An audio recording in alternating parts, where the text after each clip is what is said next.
नमस्ते प्रणाम। मैं हूं सोनिया यादव। अपने चैनल में आप सभी लोगों का स्वागत करती हूं। मैं एक बहुत ही मजाक किया समधी गारी गीत लेकर आई हूं। गीत अच्छा लगे तो लाइक शेयर कमेंट करना ना भूले दोस्तों। जो लोग चैनल में नए, चैनल को सब्सक्राइब करें। प्लीज़ अपना आशीर्वाद प्यार जरूर दें। धन्यवाद। हमार मड़वा बाटे लंबा, तू तो छोट समाधि। हमार मड़वा बाटे लंबा, तू तो छोट समाधि।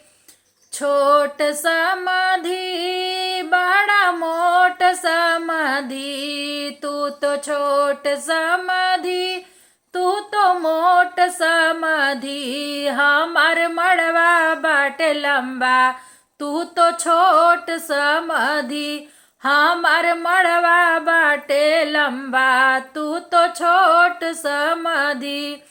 समधी के दीदी खाए आलू, मजा मारे लागल भालू। तू तो छोट समाधि बड़ा मोट समाधि।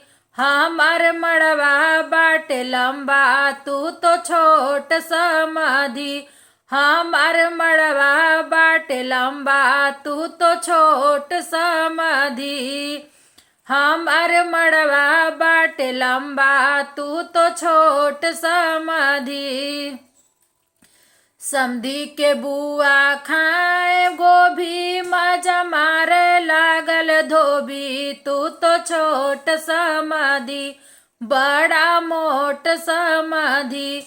हमार मड़वा बाटे लंबा, तू तो छोट समाधि। हमार मड़वा बाटे लंबा, तू तो छोट समाधि।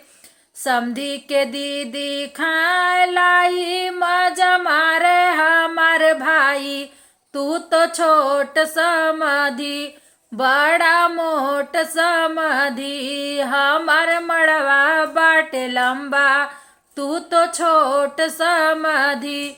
हमार मड़वा बाटे लंबा, तू तो छोट समाधि।